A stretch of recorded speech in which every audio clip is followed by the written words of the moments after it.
Hey guys, how you doing?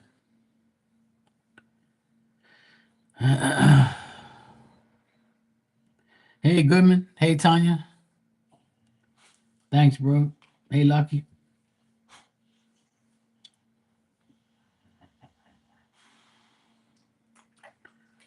You're in a lift? What do you mean you're in a lift?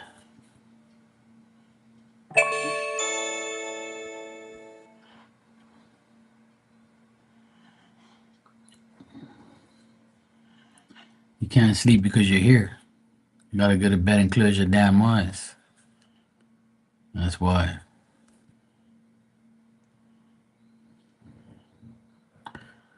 Oh. I'm like, you're in a lift. I'm like, what? Oh, you mean you're like, you're getting a ride. Okay. I have no idea what that is. You just told me something new today. I was listening to I was listening to Erica Kirk, Charlie Kirk's wife, as she addresses things for the first time. I got halfway through it. I was listening to it,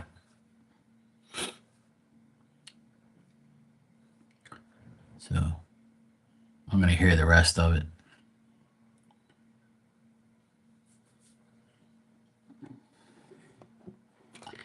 Yeah, I was listening to a little bit of it now, but I can't listen to it all one time because then I'll start crying or something. So I don't want to do that.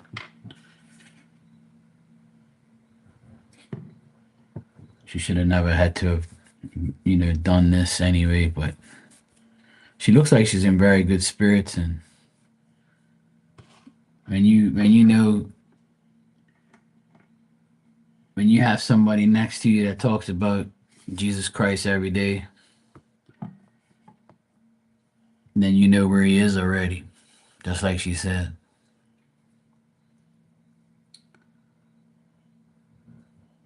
Oh, hey, Joey.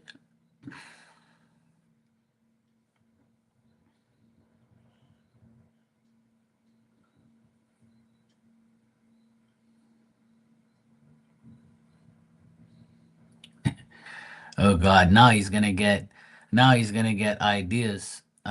Tanya, he's gonna get ideas. It's gonna be like this damn woman tried to get me to take off the rest of her clothes.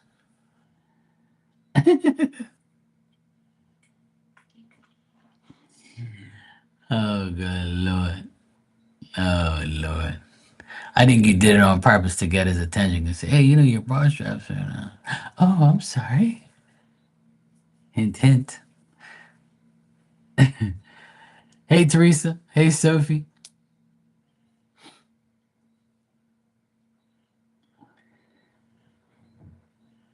Oh, he was probably imagining why this woman's got her bra strap down. Nah, that's why he did such a great job. He was like, dang, I better do a great job. She's ready to let me see those things. Shit. I wonder if I should ask.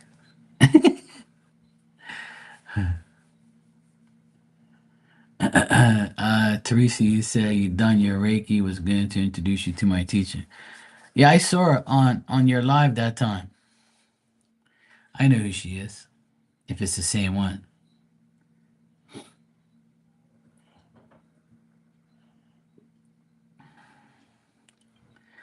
Oh God, Tanya. Joe, you said today someone was a jerk about Cardi. And when he finished, I asked him, "Do you think his children should grow up without a father and a wife without a husband?" His opinion changed. Yeah. Well, see, they don't care about him, and but they probably do care about his family sometimes.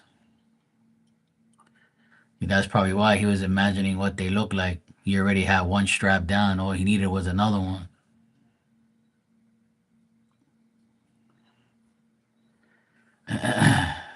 Oh, you never know.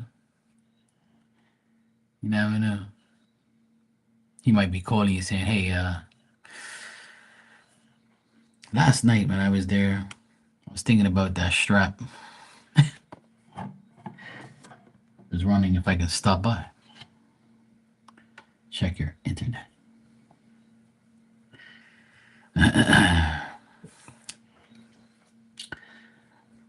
Well, Joey, unfortunately, stupid is what stupid does. And a lot of people who have disrespected Charlie, they have lost their jobs today and yesterday because they went on the internet to talk shit about a man who got killed. So a lot of people lost their job today because of him, because of dissing him. And a lot of people are going viral right now. They're all over the internet for looking stupid.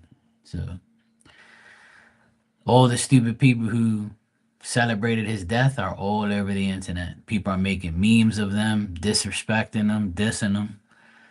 So people got to watch what they do. They can be a long term internet idiot. And people, when they see them, they're going to be like, oh shit, this is so and so. Why would you do that, you idiot?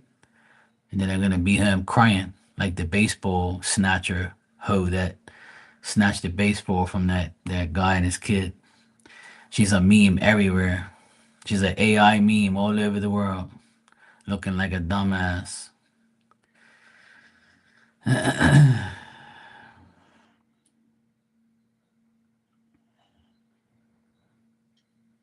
Yeah. They might make a movie. They might. They might make like a little documentary on him or something like that. But it's just sad that people have to celebrate someone's death. But I was telling people in my earlier life that when Kevin Samuels died, all these hoes were on the internet. Yeah, that fucker's dead. He used to diss me, diss fat ladies, he diss women, he diss relationships and marriage. And rah, rah, rah. I don't know if you guys know Kevin Samuels, but he was a favorite. He was a famous black guy who had a podcast, and he used to diss the shit out of women all the time. But he would have like real conversations with people about relationships. He tried to help people and stuff. But then he'll like women will go live with him, right? And he has to like rank them from 1 to 10. And he'll be like dissing women that come on there thinking that they're super fine or something. Or why they ain't got a man. So he would like outright diss women and stuff. And then he also had like decent conversations and stuff and try and talk sense into some people. But it was pretty funny when he was doing dumb shit. But when he died, all these people were celebrating. Kevin Samuelson. He's a funny ass guy. But they were celebrating him. Because I was trying to think of the last person that I knew that died that was celebrated. And that's when like TikTok was just around in the beginning, I believe. But it was all over Instagram.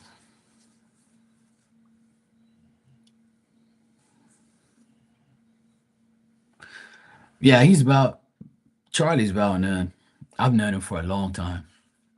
I used to see him debating all these college kids and debating, like even his biggest debater rival was like crying on his live and was devastated that he was gone.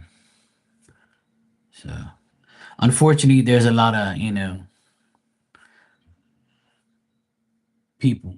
I can't even say liberals in general because there's some liberals that are and Democrats that are decent that stand for real democracy, but unfortunately, a lot of them just have a lot of hate in their hearts.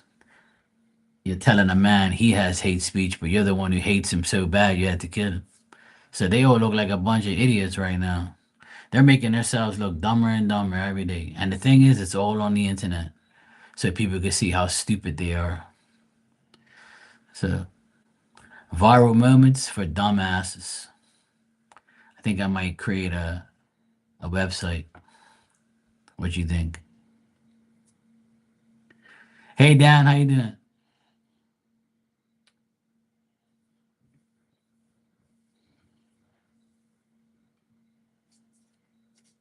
I heard about that, Sophie, but I don't know how true it is.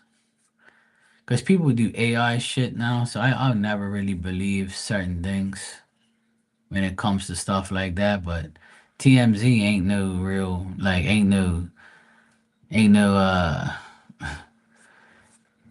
solid source like that. I've known TMZ to be shitty at times, so I'm sure he don't care about that shit either. But fuck TMZ. Even if they did or didn't, I don't care. I don't like them anyway. Well, that's why Joey. That's why a lot of people die that are good. The good die young, and the good die for expressing their thoughts and preaching the word of God. That's why they die. Martin Luther King did it all the time. He got assassinated. You know, Abraham Lincoln. I think got assassinated. JFK. The list goes on and on. Malcolm X. Nelson Mandela also died preaching the word and trying getting people to have peace and shit. But it don't work. You're eventually gonna get shot, killed, beat up. You're gonna live a shitty ass life because you're gonna constantly think somebody's trying to kill you. Or because you go out there and speak to people who want to hear positivity. And then you got all these lying idiots out there. Like for instance, one of the dumbest people I've ever heard speak lately is the mayor is the uh you guys have different people in charge of your states. But who's that guy that I don't know if it's the Chicago guy. It's a fat white guy that talks shit. And like he's I think he runs Chicago or something. And he was talking about how Charlie Kirk died because of Donald Trump's running his mouth. And I'm like, this guy is really talking this shit right now. Like he's gonna get his ass beat up. I don't know, like, cause there's a mayor of Chicago, but he's a black guy, and then there's another fat white guy. I don't know his name, but he was talking all this stupid ass shit, talking about that's why Charlie Kirk died was because he's a part of Trump and Trump's a this and a that. And I'm like, yeah, Trump's about to send the National Guard and fuck up your whole damn turn your city inside out because you couldn't do it. That's why they don't like him. Nobody likes people who praise God and do good for their country. Nobody wants. That's why everybody hates Donald Trump because he talks about God all the time. He always says God bless America. He always does good for people. Even before he was president, he did a lot of good shit for people. But people always you know, try and tear him down. But it's all good.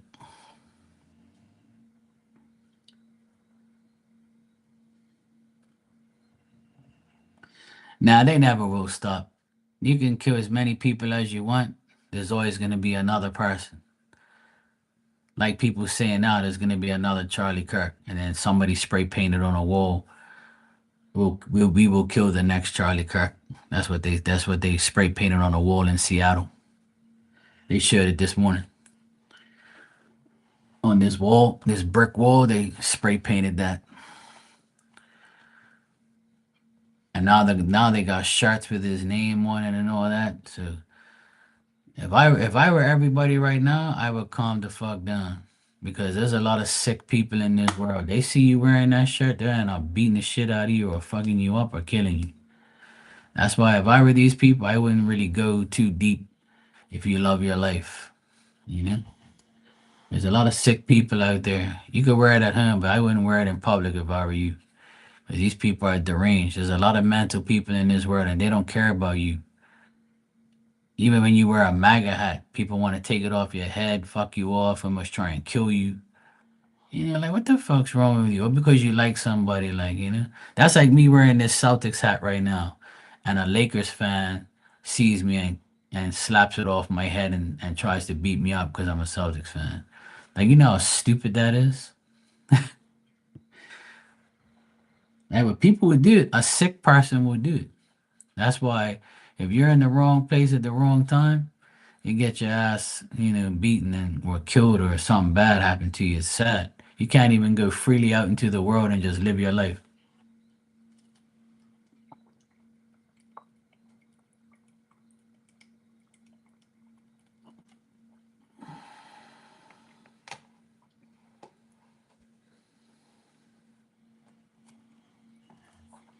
Yeah.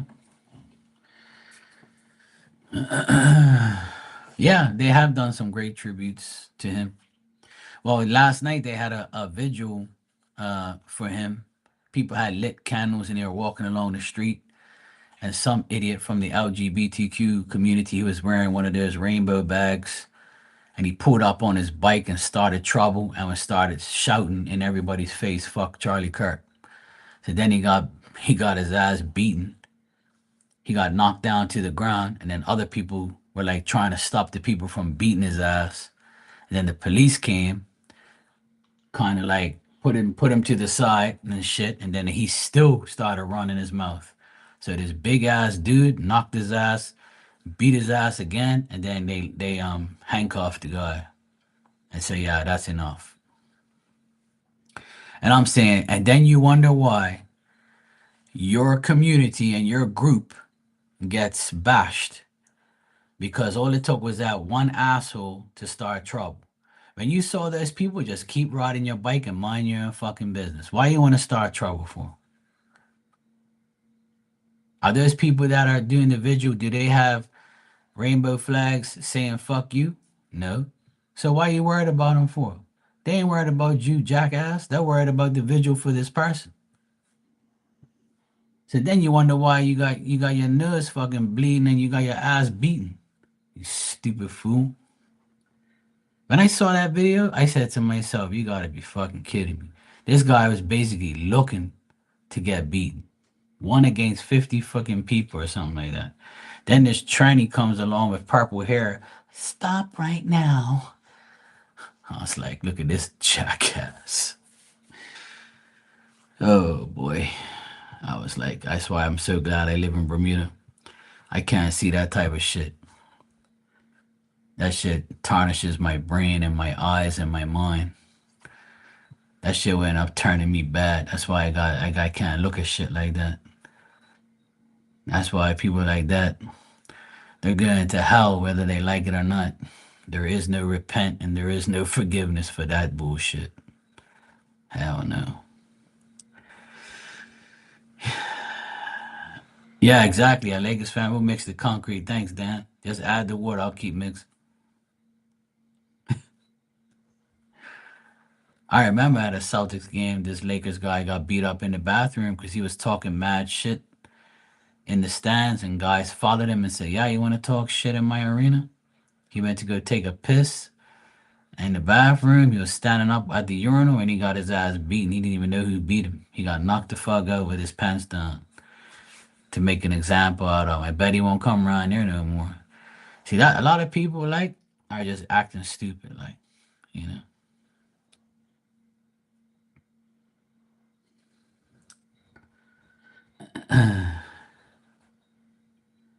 Yeah, he asks that question a lot. What is a woman? And when nobody, people are saying, "Oh, you're stupid. Why would you ask that dumbass question? You know what a woman is?" He goes, "I know what a woman is. I'm married to one, but I want your definition of one." But see, they don't want to answer it because they know what a woman is and they know what a man is. But see, men are trying to identify as women, which is the most delusional thing in the world. Like, how could you even think that you are? You can't change your gender. You're born the way you are, stupid. You're born stupid. That's what you are. You're born a stupid man or a stupid woman with a dumb mentality. And it ain't even mental illness, it's evil, delusionment. Mental illness is actually a real condition that some people actually have, you know? And then you want to blame your ways for mental illness. You're not mental, you're evil. You're going against what God did for you. Like I said many a times, God made Adam and Eve, not Adam and Steve. Okay? Adam and Steve was made by the devil. Because everything God does, the devil does the opposite. So if you do the opposite, you're satanic, demonic, and that's who you are. And if you want to be that way, fine. Just stay away from me. It's simple. And don't push that agenda on me either. You can be whatever you want. Just don't come around me saying I have to accept you. I don't have to accept nobody. Only God has accepted you and judged you, not me. And like I say many times, I'm not saying it out of hate or anything. It's just my opinion. And so, simple.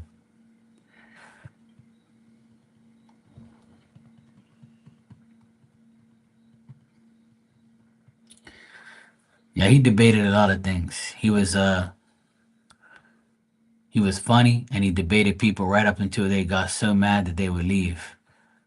And before I'd say about the last debate he had publicly before he got shot, there was a guy with a megaphone and he was like acting crazy, saying all this hate towards him, telling him all this hatred shit. And I'm like, what the hell is wrong with this guy? So people thought it was him that killed Charlie. But it wasn't. It was a totally different guy. But he was like a suspect. But see, you're viral now. See, that's why he does that shit because he knows nobody will get away with harming him because it's all on video. Plus, he has security. Now they're saying that his security was doing baseball signals during his thing, right? So security does signals to other security. So when the security's next to him and he's going like this and like that and blah blah blah, they've done that in other videos too. I've seen them do that. But these people want to create a conspiracy against him. Oh yeah, his security lined him up for death. Really? It's not that, bro. Those people do those signals every time he. If you were a real Charlie Kirk fan, you would see his people do that all the time because they're signaling to the other security guards that are looking to them and them looking at them. There's people like undercover and shit in the crowd making sure like they don't see anything. So that every once in a while they go like this, whatever, and they'll be like, that means everything's good.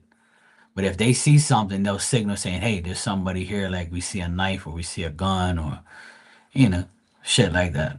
But people took it so like, oh yeah, these people lined him up. They turned against him. And I'm like, oh my God, you people are so delusional.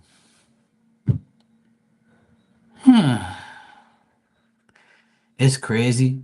Like the internet is so annoying to like deal with people because they always like tear the ass out of everything. Oh, good, Tanya. I'm glad.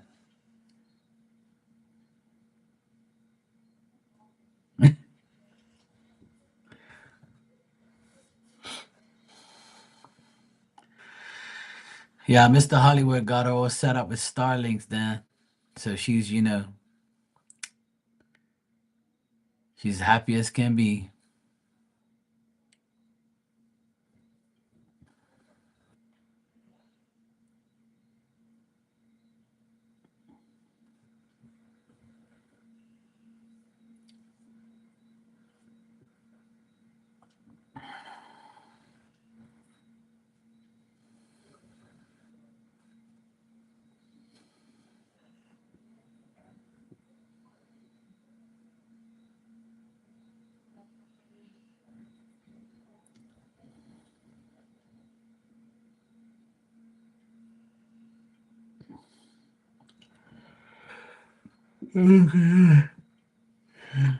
Tomorrow, my nephew goes to college.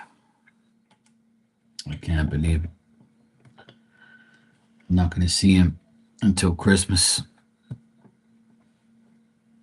Pain in the fucking ass.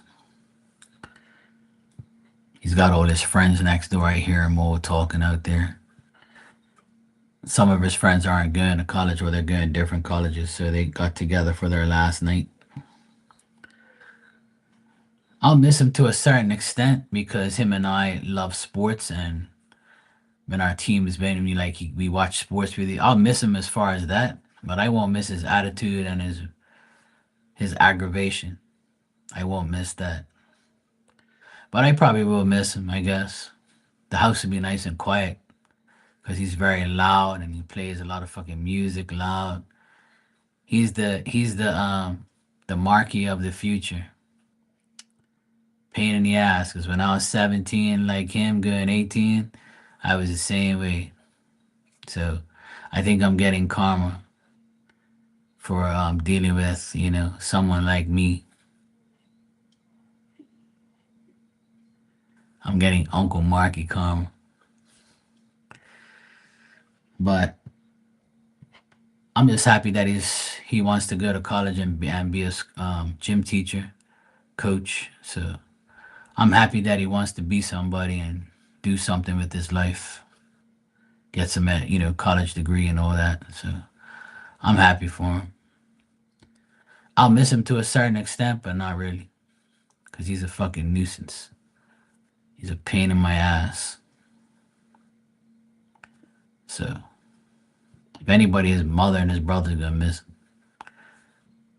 He gets mad when I tell him that, but I'm only telling him the truth. I told him, I said, you're only gonna be gone for 2 months and a bit.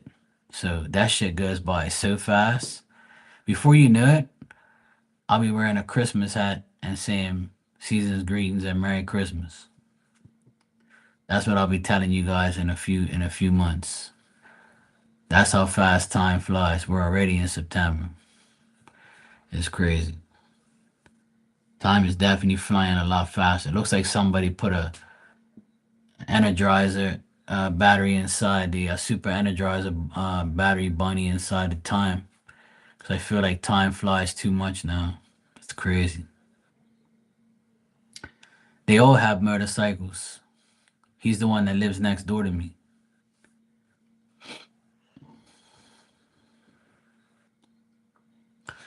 Yeah, exactly, Dan. Yeah.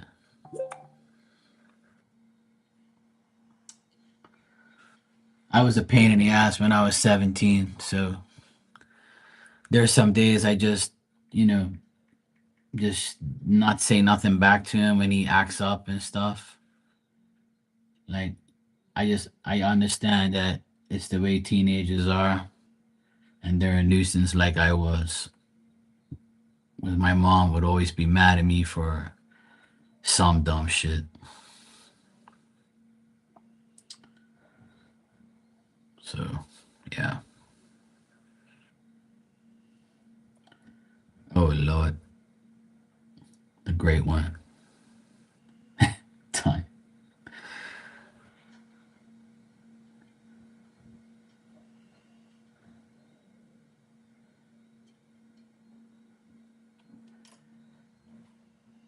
I know. Now you're gonna get super excited between me and Hollywood. Oh good Lord.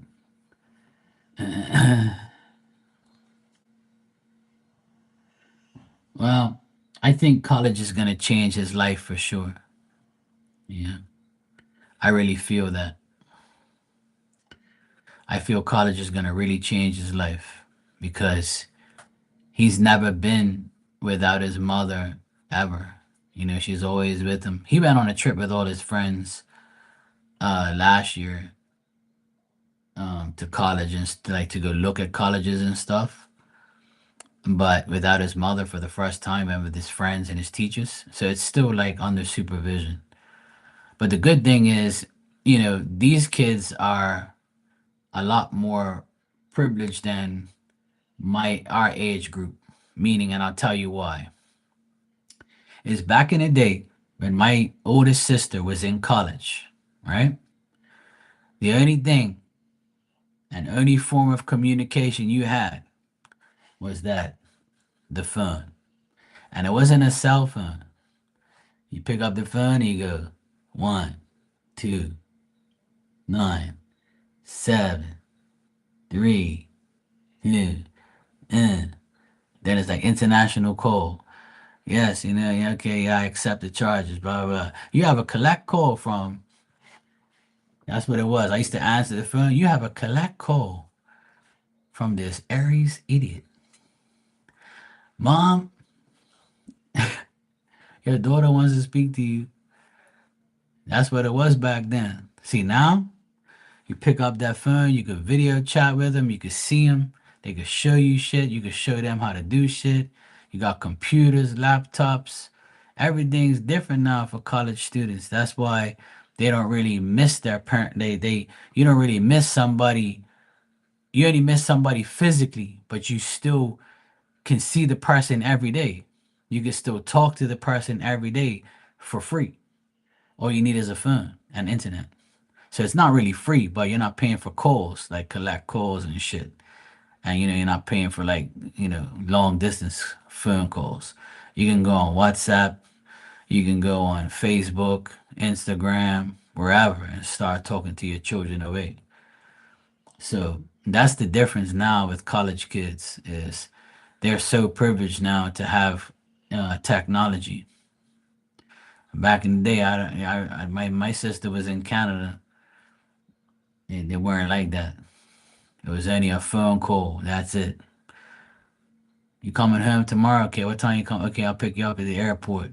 You ain't seen that person since the day she left to the day she came. There's no physical. You can't see their face on a phone. There was no phones like that. You know. So that's the difference. So that's why I don't think people really miss people anymore like that because you can talk to them every day online. Online. I could be wrong, but like I said, I don't really miss anybody like that because I know they're coming back. So he gets mad at me when I tell him I can't wait. 24 hours left. Yesterday I was like, I can't wait till tomorrow. Shit, I'm gonna have a party. And he's like, I can't believe you're saying that. I hope you really don't mean that. And I started laughing at him, right? And I said, bro, you're gonna be back for Christmas in 2 months, man. Like, relax. You're okay, bro. It's okay. I'm not gonna miss you like that. I said, plus I can talk to you online every day if I want to. So you can't really miss nobody like that unless you really miss their presence. And I told him, I said, I barely see you now. There's some days I don't even see you, or I see you once and that's it because you're with your girlfriend all the time. You'd rather be up her ass than mine. So before you had a girlfriend, you were always over my house aggravating me. And now you're gonna be all by your lonesome. No girlfriend, no Uncle Marky, no mommy, no friends, no brother, no nice cozy room in your bed, no swimming pool, cold as shit in the UK. It's not like Bermuda. You'll see. You're gonna have a big wake up call. I told him. Yeah, and he can't cook. He don't even know how to. He can barely cut a bun. The other day he cut a bun and it was all fucked up. He didn't even know what he was doing. He was so scared to like cut his fingers. And I tried teaching him many times, but he didn't want to learn. But the youngest one, he knows. He's gonna be good for college because he knows what he did. I've taught him how to do things, and he wants to learn. Whereas the other one, he don't care. He's more like his dad. Let me call DoorDash. Hello, yeah, I want this, and this delivered here. Okay, bye. Here's the fucking money. Boom. He's gonna be spending pure money on food. I know he will, cause he can't cook and he won't. He's too lazy. Unfortunately, he's not like my side of the family. He's more his dad's side of the family. But I can't say that to him because he gets mad as shit. When we get into arguments, I remind him that he's like his dad, and he gets so fucking mad.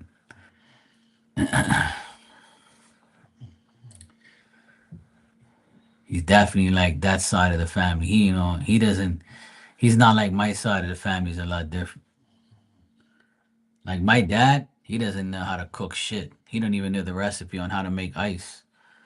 But my brother and I, we know how to cook. My brother's pretty good. He knows what he's doing. My mom is the best. Both my sisters are so so. They know how to cook, but not like me. Me and my mom are the best in the family because I learned from my mom. I videotape my mom cooking and shit, and I learn from her, and I do shit at home, and I learn. This fucking dog. Every time I go live, she's snoring over here all day, snoring, doing fucking nothing. The best life in the world. She's over here twitching, eyes gun, legs gun, snoring. The damn life. Yeah, I know, Tanya. That's the only thing that I would miss. Like, cause I always say if my mom goes first before my dad's fuck. We're gonna have to put him in a home. Cause he'll never survive at home. Never. Anything my dad knows how to do is cut a bun in half, put mayonnaise on it, and if there's cold cuts, he'll put the cold cuts in there. He'll close his sandwich up, and then he knows how to make, a cup of tea. That's it. He don't know how to season no food or marinate food, or he doesn't know anything. My mom does everything and always has. And when my mom went away to see her brother her brother's funeral with my older sister, I fed my dad every day that they were gone, 5 days in a row. And one time she went away for my other uncle's funeral,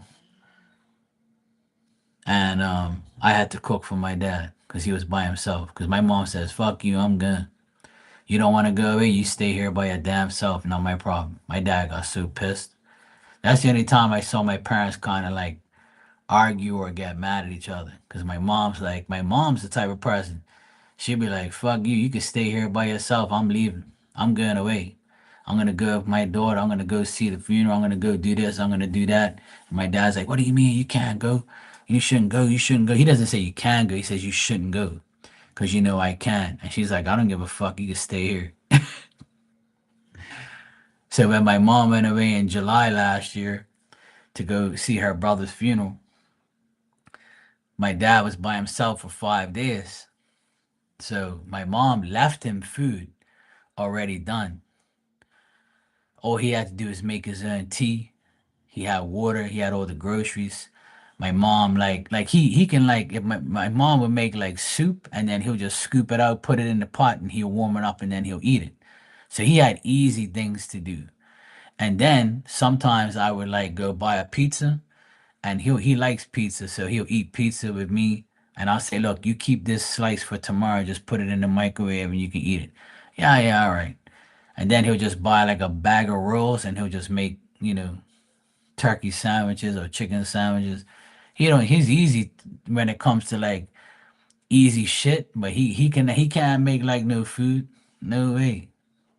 My dad, he's like, fuck that. But he's not gonna starve, but he knows how to make a sandwich, so that's good. He eats a lot of bread, which I don't care to eat a lot of bread. I'm not a bread person. I'll eat bread, but not like every damn day. But he can eat bread every day, no problem. But he's my dad, he's like, it's like taking care of a baby when my mom's away, because my mom does everything. He don't do nothing.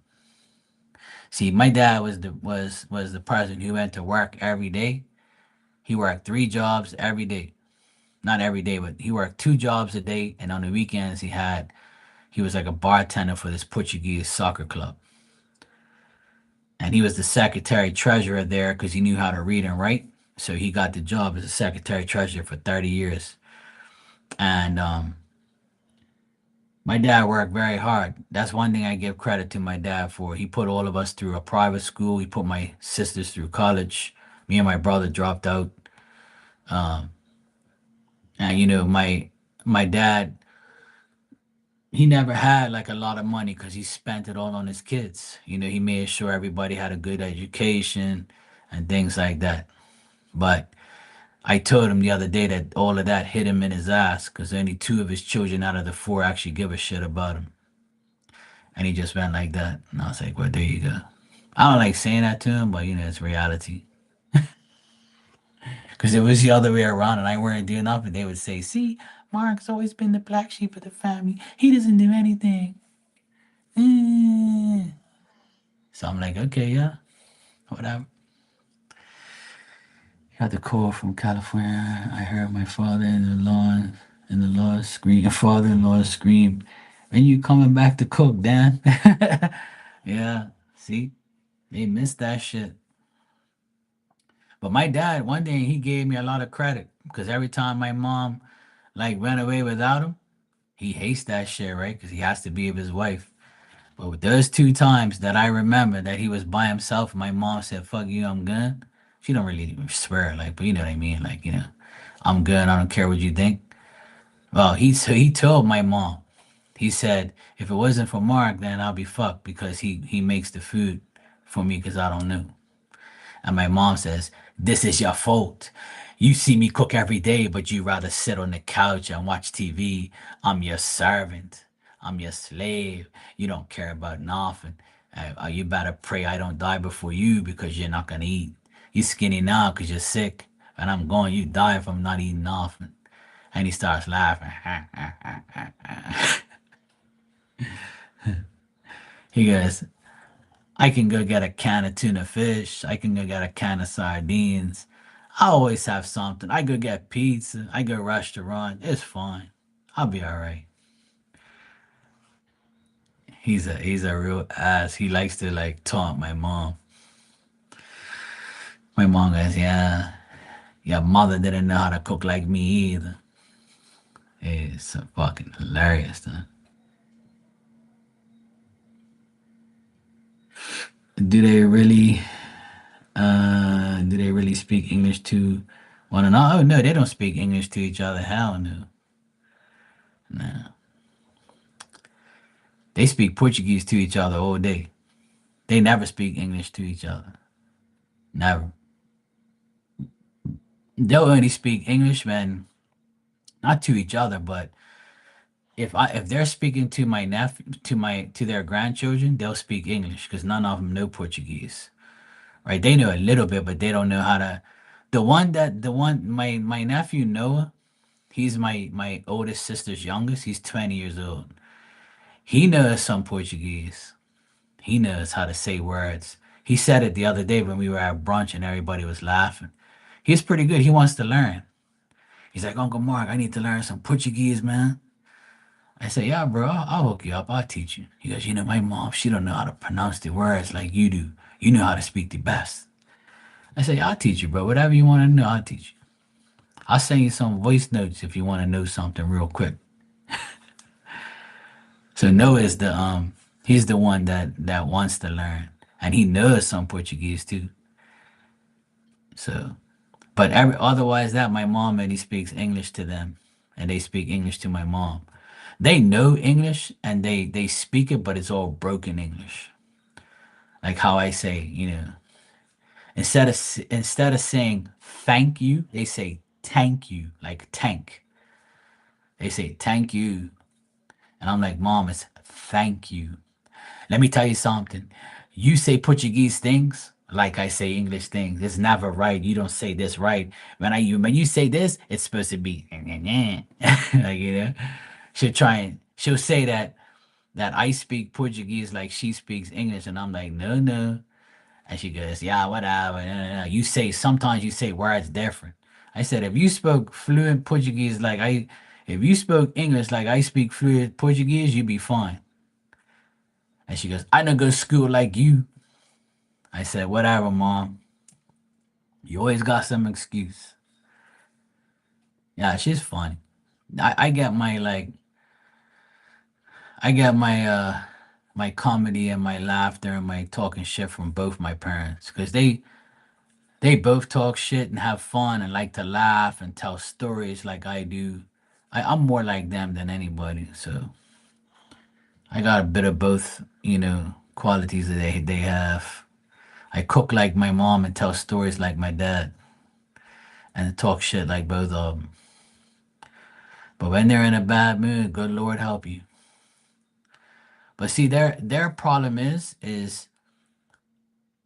they only spoke English when they need to. But me, I wanted to learn more Portuguese, so I learned. I asked questions. I asked, "How do I pronounce this properly?"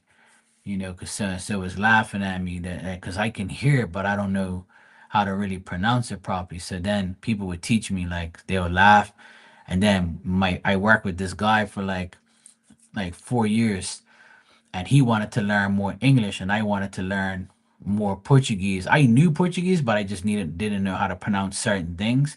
And you know how English, you have three words that talk about the same thing. Like, for instance, this is a hat, a baseball cap, a fitted, a snapback. So you can call this four different things, correct? So I want to know how I can call different things in Portuguese. So I only know how to say a hat in Portuguese only one way, but I want to know how to say it in different ways. Like, the slang that we use, but I want to know the Portuguese slang. You know what I mean? So it's like a lot of people don't know how to say it because they don't sit talk in slang.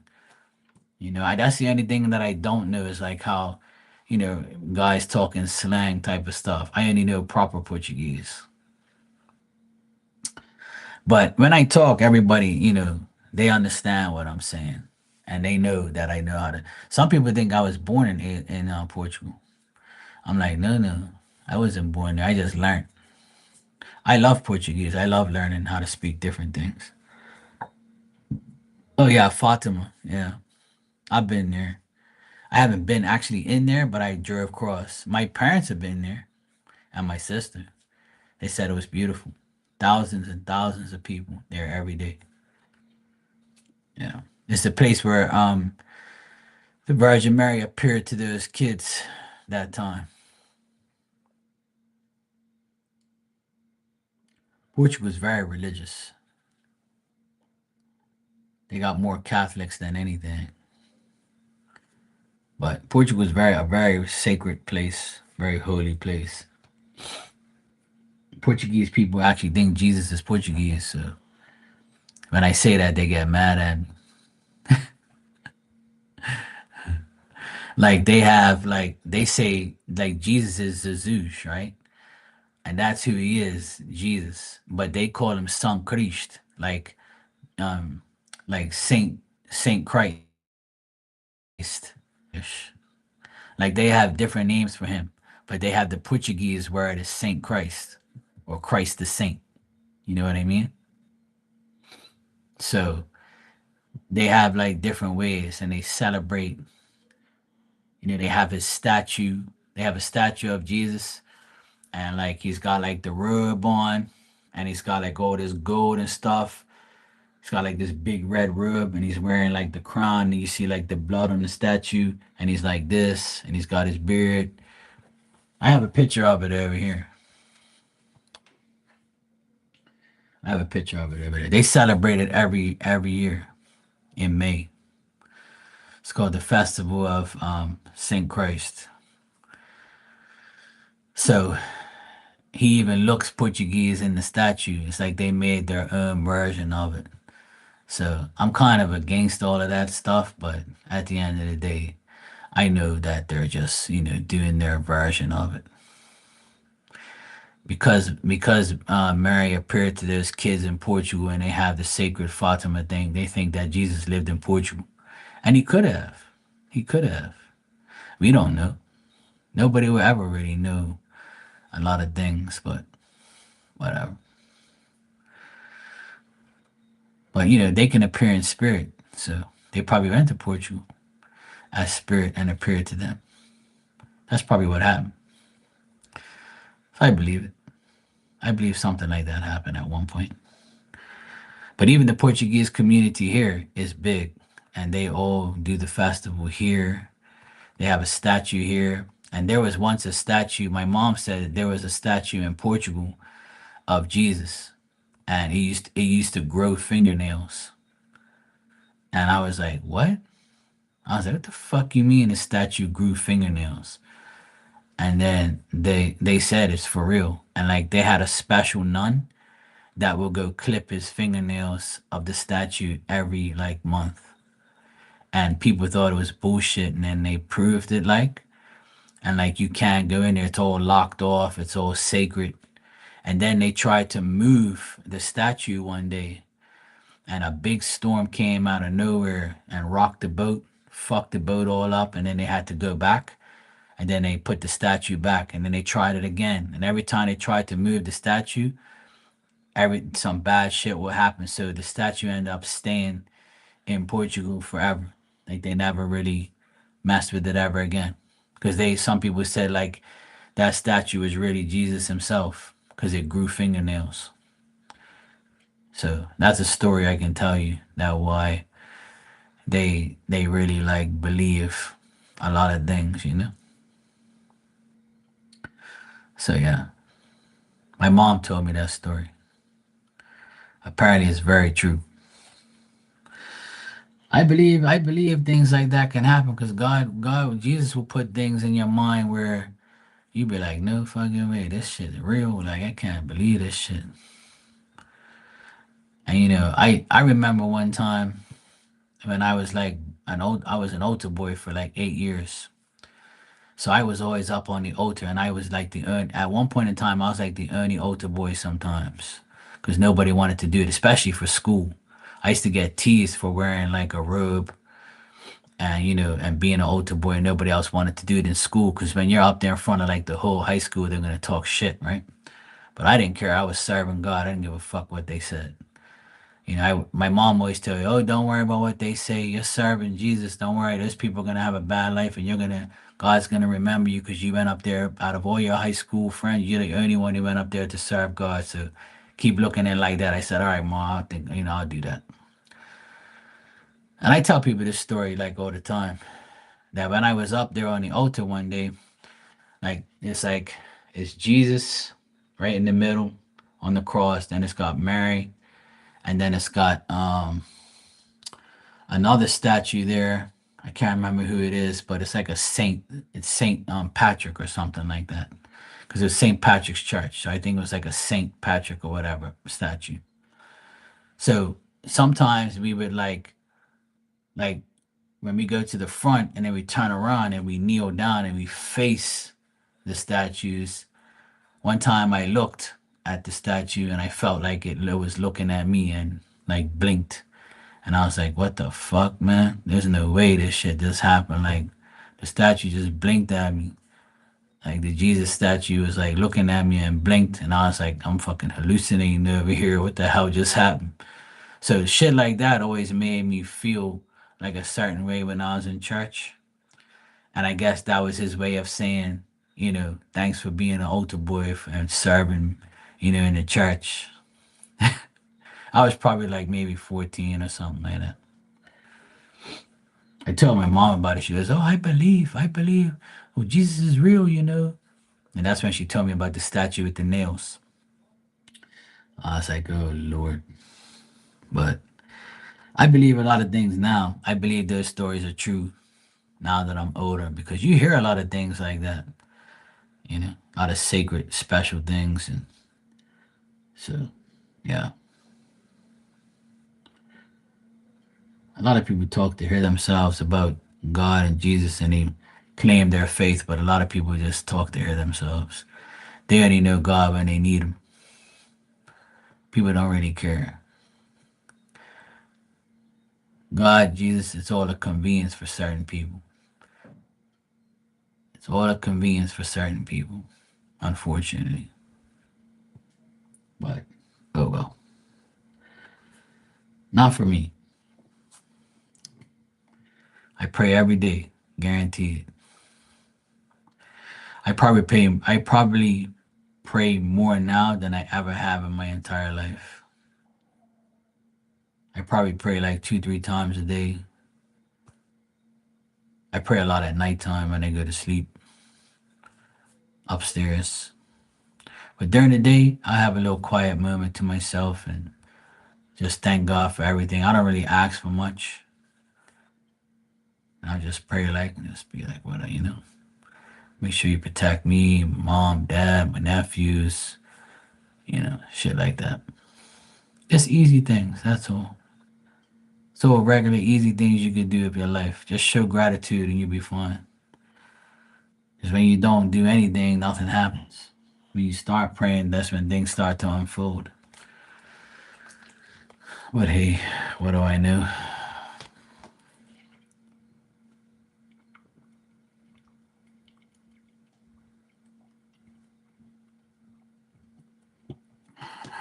But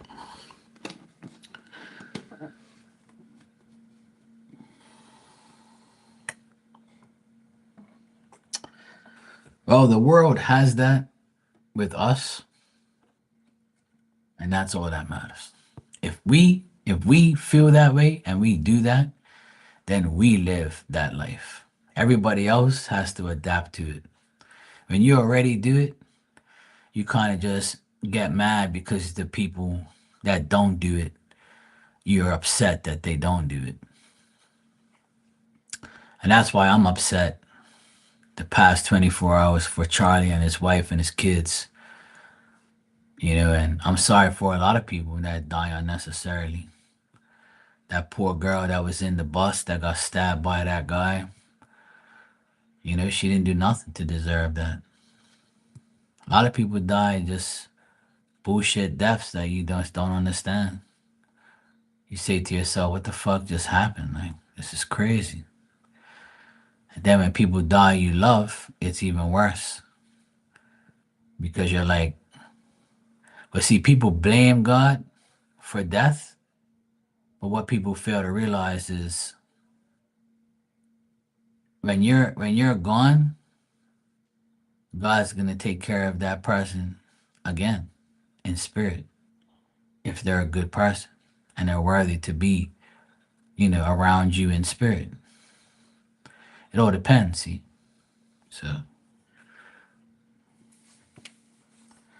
but a lot of people just don't realize that until they have to force to realize that they're living in this world and any day they can die. You're here today, gone tomorrow. It's life. And I kind of accept that people are going to die all the time. And it's always when you least expect it. And, as we get older and we watch our parents deteriorate, some of us have parents still alive, some of us don't. And that it hurts. And then our friends, family members, like right now, my mom is the only one left, you know? My mom's the only one left in her immediate family. She's the youngest sibling, and she's the only one left. She buried her brother last year, her sister before that, the year before that. Two of our sisters died 6 years ago on the same month, 2 weeks apart. So my mom's been through a lot of death in the past. She saw all her siblings die before her. And that's the sad part about being the youngest sometimes because when you're in a predicament like my mom, where she's the youngest and actually saw everybody die before her, it takes a toll on you. So I kind of like, I kind of like make sure that she understands what's right from, that, it just happens, she had to face it. But I see her sometimes, on the dates that, the birthdays show up or the day that they pass. My mom, she gets all like emotional and shit. My dad don't really show much, but my mom's more like, because my mom has a bigger family than my dad. My dad just has a brother, he's still alive. But my mom, everybody's gone. Everyone. So the only family she has is us. So, but I think the worst scenario in the world is when you bury your children. I think that's the worst thing that could ever happen to somebody.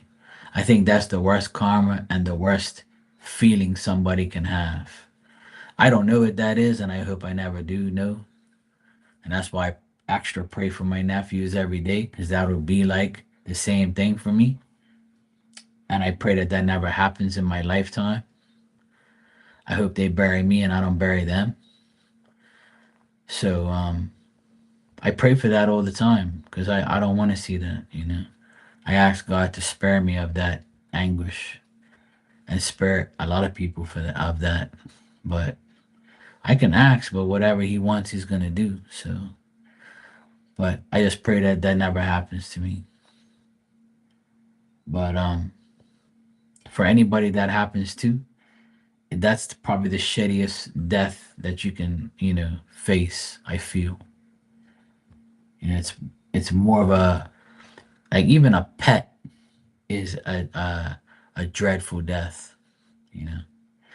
Till today, my dog died. I had him for 15 years. My pit bull, when he passed away, that was probably one of the worst days of my life. Till today, because I was with him for 15 years. So I saw him every day, was with him all the time. Just like how Diamond is with me, I was with him, but for way longer. You know, so that death still, like, is always gonna be one of the worst for me because I haven't had anybody else significant die in my life that's been around me that much. My aunties and uncles, yes, I know, but see, they don't live here. See, so I wasn't with them every day. So the mourning and the death is different. Death is only The mourning of a death is worse when you're with somebody for a long period of time. That's just my opinion, by the way. Some people are different. They feel like if they know somebody for a year and they die, like it's like the worst thing in the world. Shit, I'm gonna hit my heel on the damn fucking chair.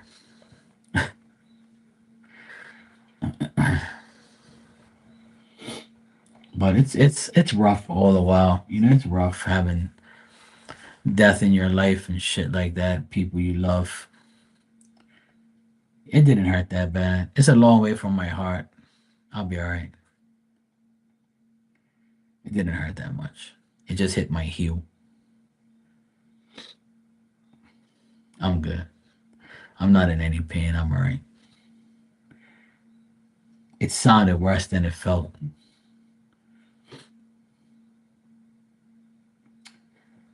But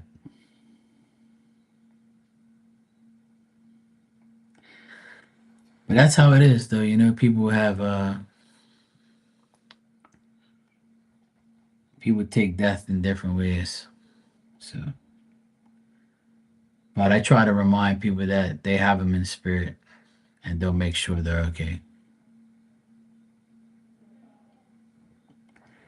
They'll make sure they're okay.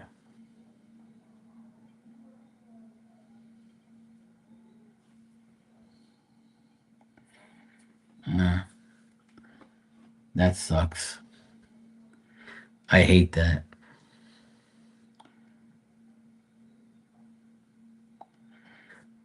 Sometimes I bite the inside of my gums and it hurts so much.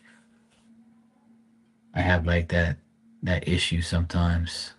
I can't stand that. And then underneath my tongue, like about a month ago, I woke up and my mouth was so dry that it caused like a sore underneath my tongue. And I couldn't even like swallow properly or eat properly or drink anything because it would like trigger it. So I had to get like this like Oragel shit or whatever it is, but it's a different name.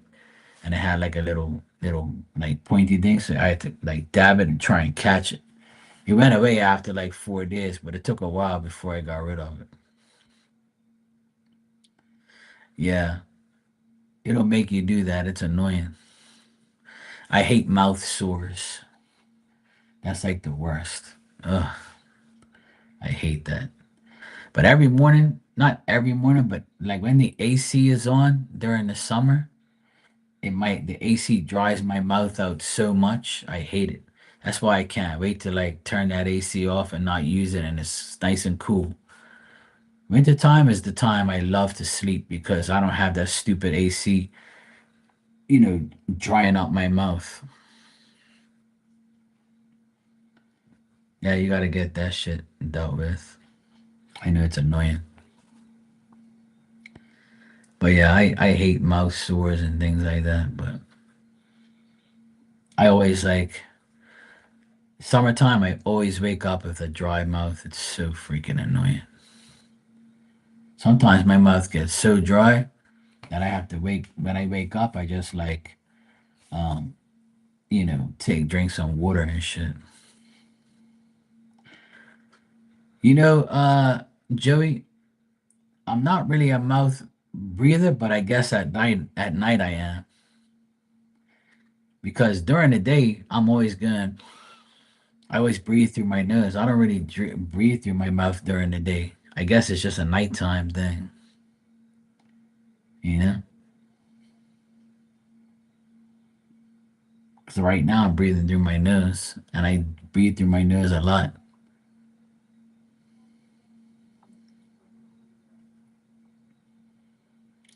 Oh, I see what you mean. Yeah,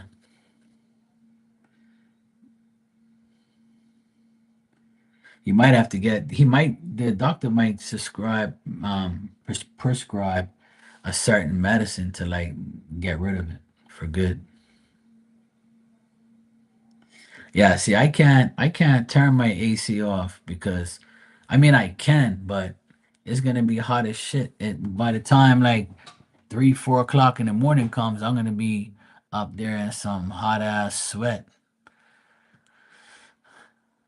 Here in Bermuda, you can't do that shit. And another reason, I mean, you can do it, but see, with me, living here is different because hot air rises, right? So when I go upstairs into my bedroom, right? If I turn my AC off, all the heat's gonna come up there. You got me? So that's why I've already tried that, and I had my fan on. It was where I would wake up during the night all in sweat. It would like annoy the shit out of me. So I'm like, look, I can't turn this damn thing off. I have to have it on. But I wish that my bedroom was here, down below. But then that wouldn't make no sense. You know what I mean? So having an upstairs and downstairs is very annoying because upstairs is always going to be hot and you need the AC and cold air comes down. But the cold right now, it's been really cool because it hasn't been sunny all day. It's been raining all day. So right now, my apartment is super cool right now. It's so nice. And Diamond, if you notice, she's not because she's extra. Even my nephew noticed that she wasn't like doing that shit.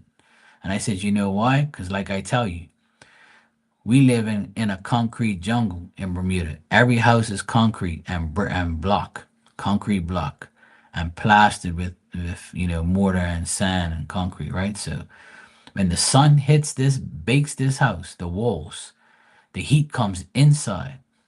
So the AC has to work extra long and extra hard to cool the house.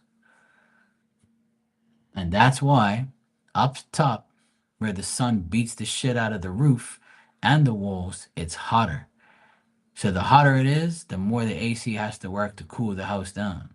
So that's why at nighttime it feels a lot cooler because the sun's gone and everything, cools down.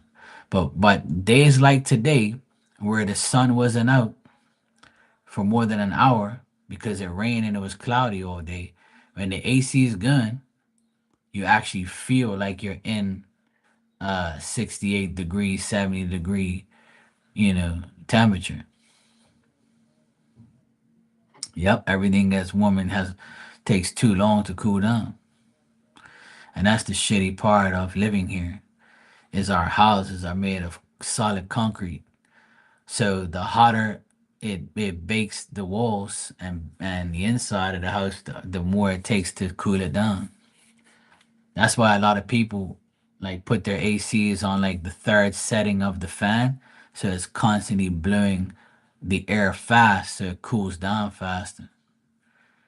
That's what I do sometimes. When it's super, super hot outside, I'll turn up the fan on my AC and go to like the third setting, so it's like blowing the air faster. But right now I have it on low because it's nice and cool in here. It's beautiful. But, you know, it's rained a lot this past month and a half. It's like rain too much.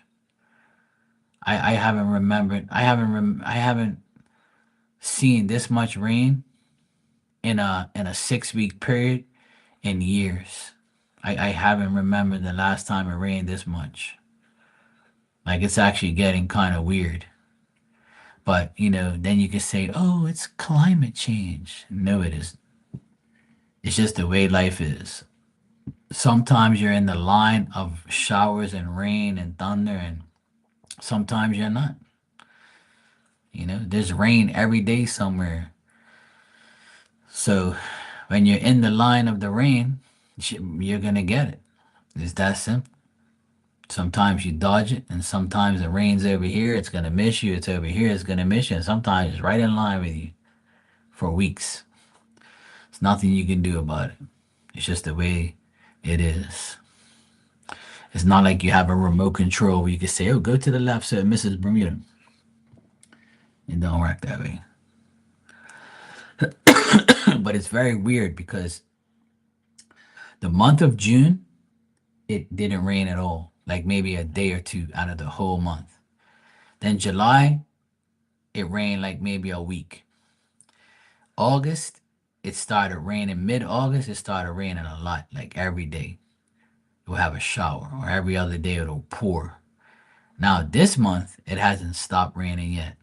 There hasn't been one day where it's like never rained. Every single day of this month, it's rained.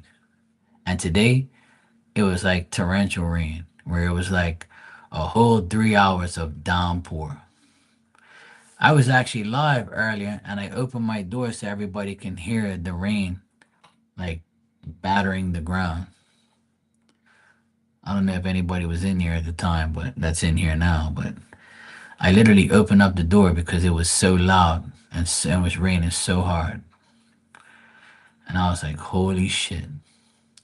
But I tell people all the time in Bermuda, the rain goes on the top of the roof and it goes into these PVC pipes that go underneath our house into a water tank. So our roofs are built to collect water for us to if you want to drink it, it's healthy, it's fine. You just got to filter it, right? It goes into a big concrete, box. And if you keep it clean, the water will be clean. But you can still filter it through the system when it goes through your house. And you can get a Brita filter thing and filter it again, pour it in your cup. But you can bathe with it.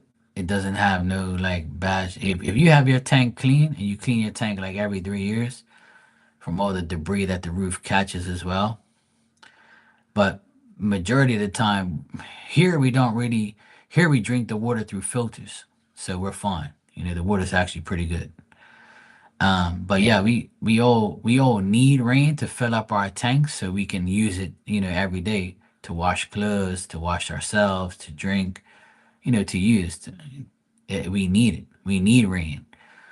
But but if it rains like this, then the water truck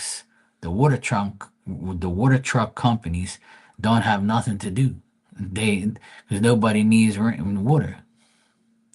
See, we have water trucks, and we have I'd say about 25 years ago, I worked on the first osmosis water system in Bermuda, and we hooked up the electrical for it, and we watched the whole system work. And it was probably one of the most craziest things I've ever seen in my life. Because 25 years ago, you're looking at these long freaking tubes in this big damn building. When I walked in there, I was like, oh my God. Like, what the hell is this shit? It's like some alien shit.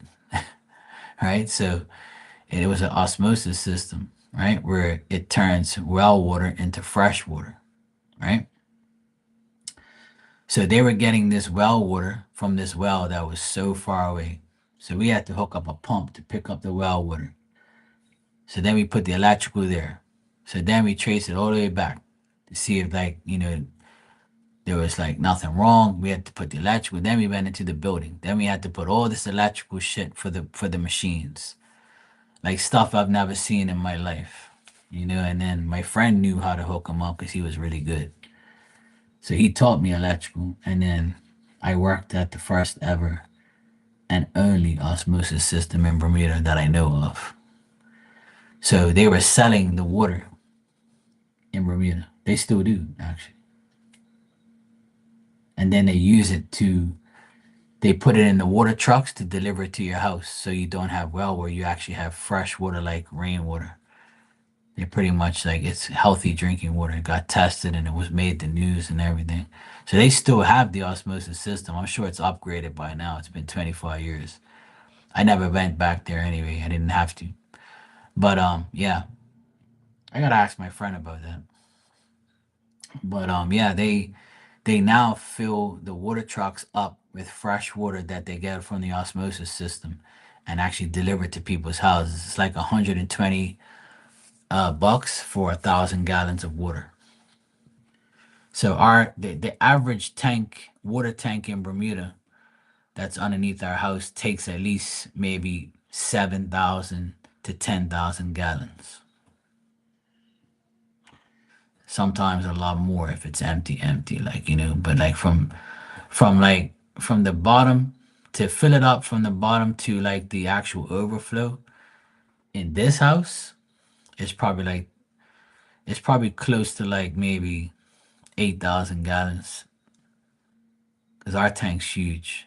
So, and it's got two sides. Sometimes my mom and dad's tank probably takes 4,000 gallons because it's an older house. But this one takes like almost double. It takes at least 8,000 gallons. And the pool that's outside takes 7,000 gallons because it took 7 water trucks to fill it up. So yeah, I got all the calculations from over the years. I like the rain just because it's a soothing energy. It's like a cleansing energy. When you're outside in the rain, you're supposed to think of like things that you want to wash away from your life. Yeah. Nah, not really. It takes literally like about an hour because the pumps are very you can get like a big pump and pump it out within an hour. But if you get one of those small submergible pumps, it'll take a long time. But you can drain it real quick. There's like super pumps that you can get with a 2 inch hose that'll like drain it real quick. So it all depends on what type of pump you have to pump the water out. You can get those high powered pumps that'll do it in an hour. That shit will be like, I'm seeing it before, but you have to rent them here. You can rent pumps, and if you put two in there, it'll get done even faster. You just gotta rent them. I have a pump here that's an inch and a quarter opening, and it took like probably like couple hours to completely empty it. I've did it before, but I had a small pump and a big pump in there at the same time, and it all went into the bushes, like to the grass and to the went all over to the what you call it, to the trees. But yeah, been there, done that. I cleaned probably the biggest water tank I've ever seen in Bermuda. There was a when I first went on my own, the guy that I teamed up with for a short period of time because he was an idiot, and that was the job that we fell out at.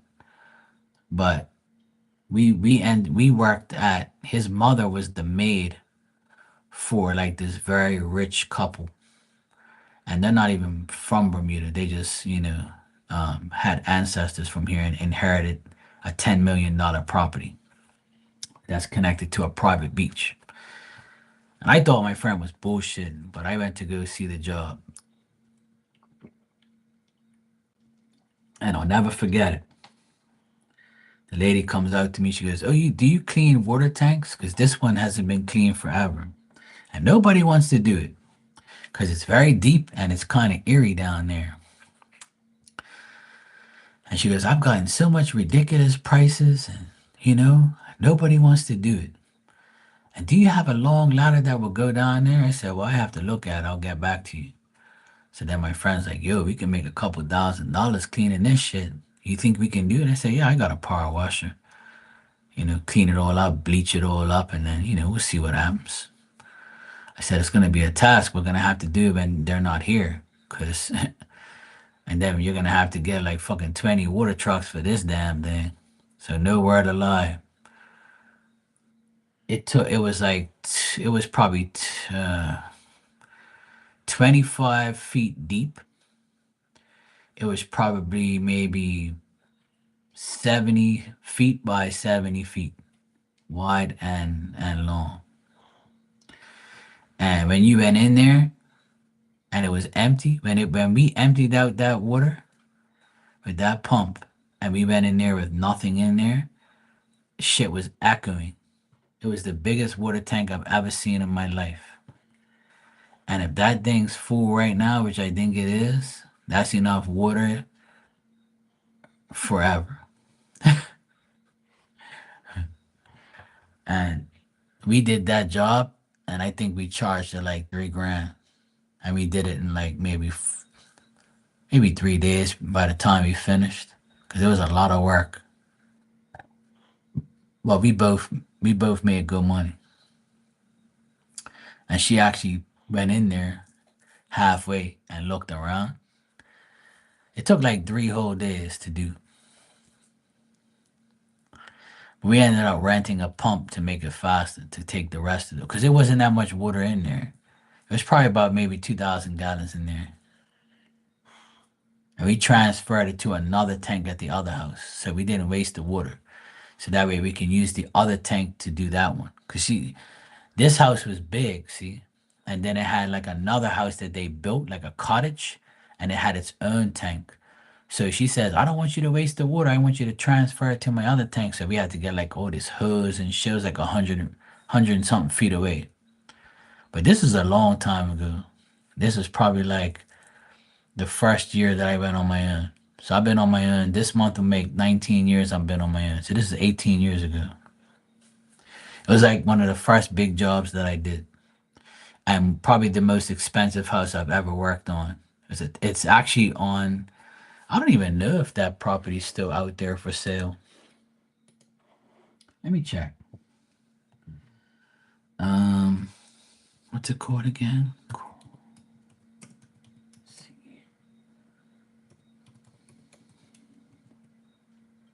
Yeah, it's still here. It's still here.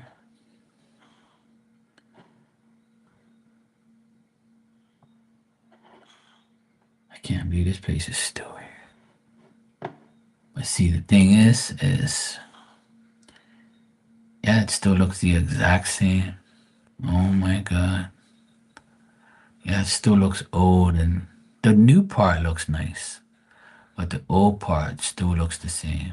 So you can book it. It's actually an Airbnb right now. So I guess they must have said fuck it. My God, this I remember I painted that roof. I did some work. I painted this house. I made so much money at this place. It was fucking ridiculous. They have a beautiful pool too. I remember the guy was so mad. There was a guy that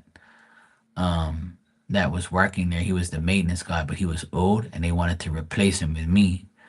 And he ran at me. He fucked me off, and I was like, "Yo, bro, why are you fucking me off? You gotta fuck these people off because they didn't tell you I was here." Because he happened to drive by and see like my car there, and he was wondering what I was doing. So he gave me all these dirty looks. Then he says, "What the fuck are you doing here?" And I was like, "What do you mean? Who are you?"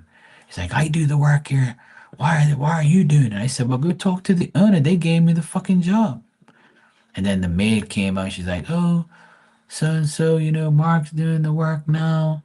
He's doing it because we need it. And oh, you people fucked me over." And I was like, "Oh God, you people went and got me this job."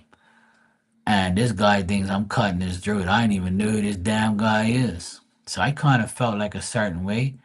So I actually saw him one day and pulled him to the side and we had a nice conversation. And we're actually friends. And I said, "Look, man, I never intended to cut your throat or make you feel like a certain way because I didn't even know what was going on, bro. And I said, you're not an electrician. I was doing electrical work there at first. And then they end up giving me all the other work that you were doing. So sorry, not sorry. You got to talk to them, not me. All right, so I'm going to show you guys this place. It's absolutely gorgeous. It's actually on the market for $10 million. And it's kind of worth it, but not really. I mean, it is worth 10 million. If I had 10 million, I'd buy it. You can make your money back if you have it as an Airbnb because it's got so many bedrooms. It's like if a certain group of like 10 people come to Bermuda and they want a place to stay, that's beautiful. They can get that. It's a beautiful place.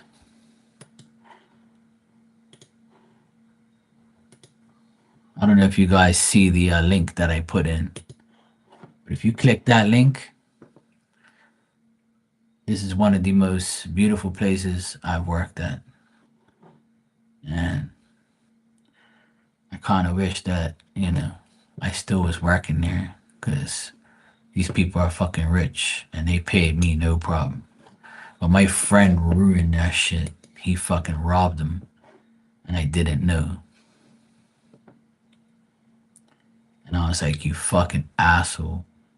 You just ruined thousands of dollars of work because you were greedy.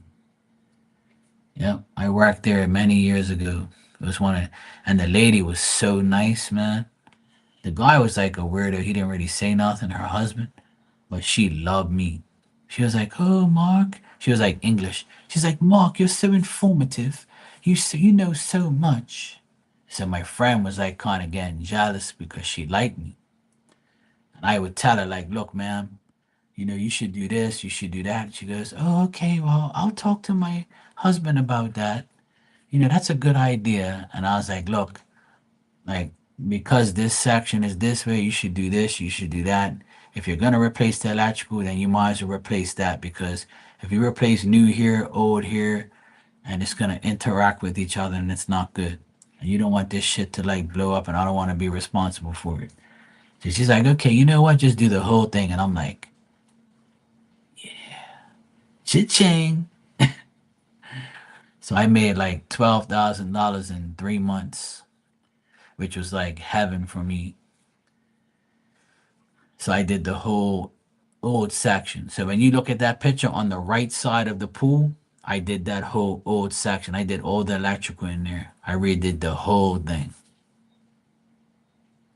That's why the guy was mad because he knew I was making money. And see, back then the materials were cheaper. So that's why that when she got my price, she said my price was way less than everybody else. And I said I know because I want that money, and I know I can do it in 3 months and make 12 grand. That's more money than I ever made in my damn life. So she accepted it, and she said that everybody's price was like way higher. I said because they know they're doing a $10 million house, they want to make money. They're gonna burn you. I said I don't give a fuck about that shit. I know I can make that much money in 3 months. I'm doing it, and sure as how I did. I made a lot of money at that place. I made money off the electrical, the painting, the maintenance, inside, outside.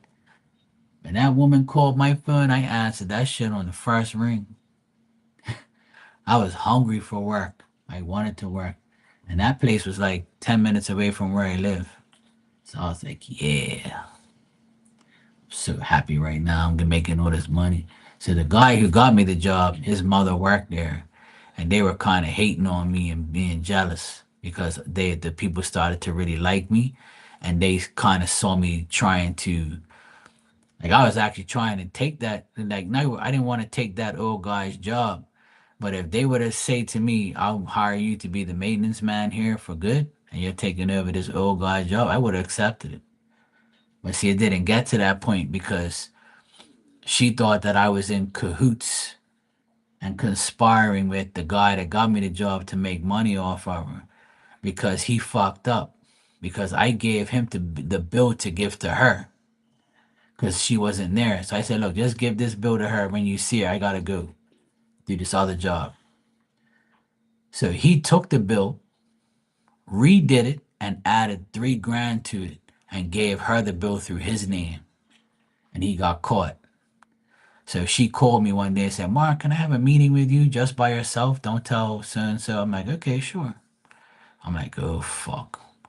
I said, please, God, don't let nothing, like, don't let this woman, like, tell me some dumb shit that I don't want to hear. So she pulled me into her office. She goes, hey, have a seat. You want a drink? I'm like, no, I'm good. I'm like, what happened? She's like, is this your bill? I'm like, obviously not, because it doesn't have my name on it. It's his. She goes, but why is he giving me your a bill of your stuff that you did? And then he says that he worked with you and he made this much money. And I'm like, well, give me 1 second. So I went to my car and I had a copy of the bill, the original bill. I had a copy of it because I keep one for myself and one for my client. But I happened to have it in my car. So she goes, oh, where are you going? I said, I have my original bill that I gave to him. I'm going to give to you. So then I said, here you go. So she looked at the bill. She scratched her head and was like, but why would he do this? I'm like, I don't know. You have to talk to him. Nothing to do with me. I said, look, I want the money that I told you. I gave you an estimate. This is my bill. This is his bill. So you can pay me my shit and you can pay him his shit. And he has explaining to do. It's nothing to do with me. He works for his company. I work for mine. What he did here was fucking bullshit. He combined the bills. He tried to make money off of, like, not doing nothing because he got me the job. So anyway, she got so pissed that she got rid of both of us because she didn't know who to trust because he's the son of the woman that's working for her all these years. So instead of saying, fuck your son, she said, fuck both of you. And then I told everybody that he fucked me over on the job and I don't speak to him no more. And everybody was like, why the fuck would he do that? And I'm like, all for $3,000. Stupid asshole. And I told him, when I got to speak to him, I said, you are so greedy to make $3,000 clean that you could have made a lot more money than that if you actually worked here with me for the rest of this year. We could have took over this whole property and been set for life. But you're a dumbass. You are the dumbest person I know. Greed and money. That's why I never wanted to work with people anymore. I couldn't take it anymore. I ended up doing everything by myself.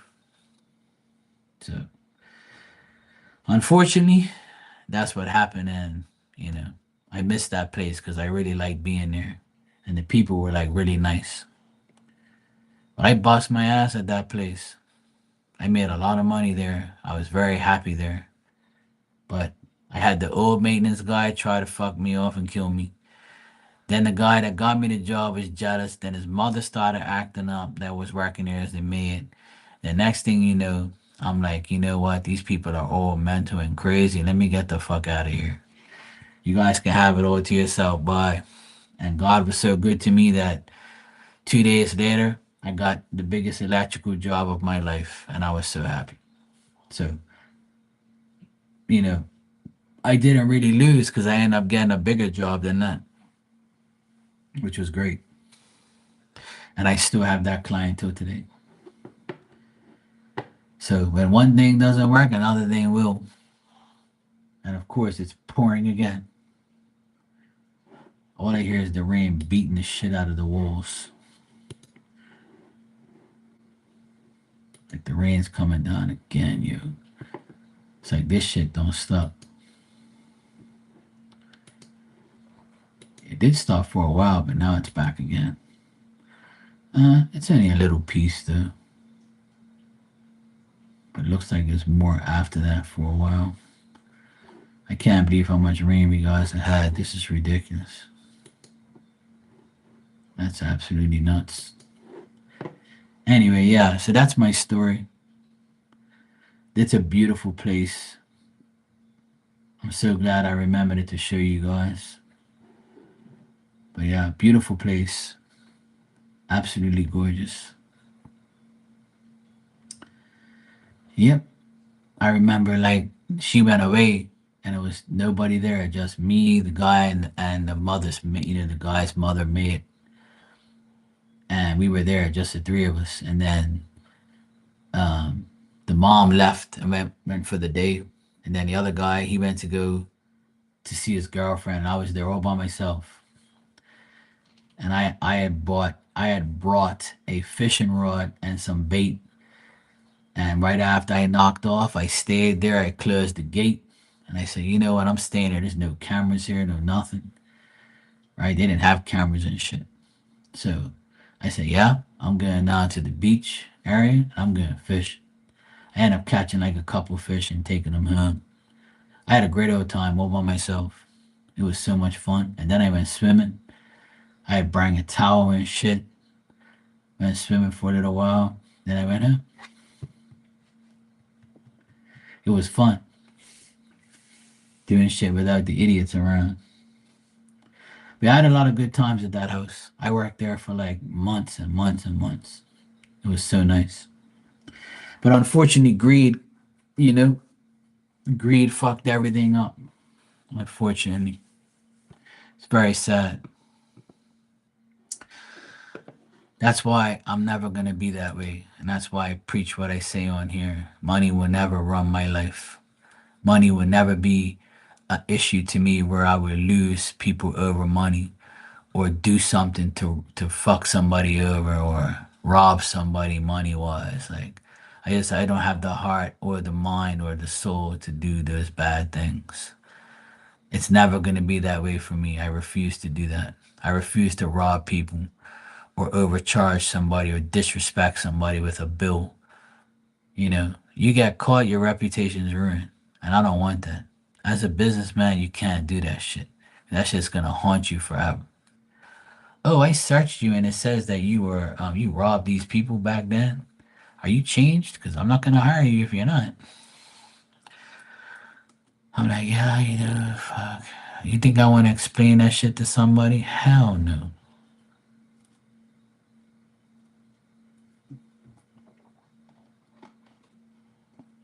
That'll always be on my conscience forever. I would never want to be that type of person. Hell no. Anyway, guys, it's 1 o'clock in the morning. Well, 12:55. Here I am seeing five fives again.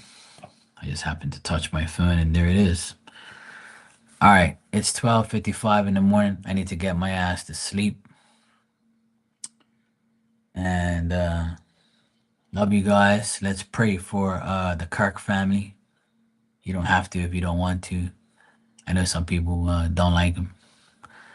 But if you like him and you have a heart, just pray for his family, his kids, his wife. They have a good support team.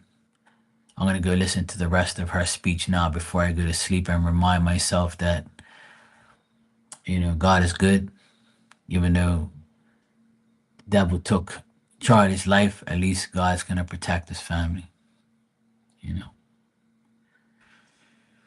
All right, Joey, my brownie twin, good seeing you. Tanya, always a pleasure, especially on the big screen. Anybody else in here, I hope you have a great weekend. Be nice, pray before you go to sleep tonight. And I'll see you guys tomorrow. If it's pouring again tomorrow, I'll probably be on here live early. Or I might do like a washing dishes video like I did today. All right, guys, take care.